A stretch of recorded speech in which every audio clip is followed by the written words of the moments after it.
O sea, realmente en el quechua sería, yo como, yo duermo, yo camino, yo orino, yo miro.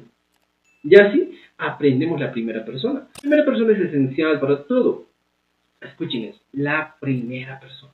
Yo, ¿ya? Yo como, yo duermo, yo camino, yo orino, yo miro. No pa mi hijo, no pa puñoni, no pa purini, no pa hispani, no pa jawani. Ah, ¿y qué más tendría que aprender aquí? Facilito, mira, es muy fácil. Reina de niña.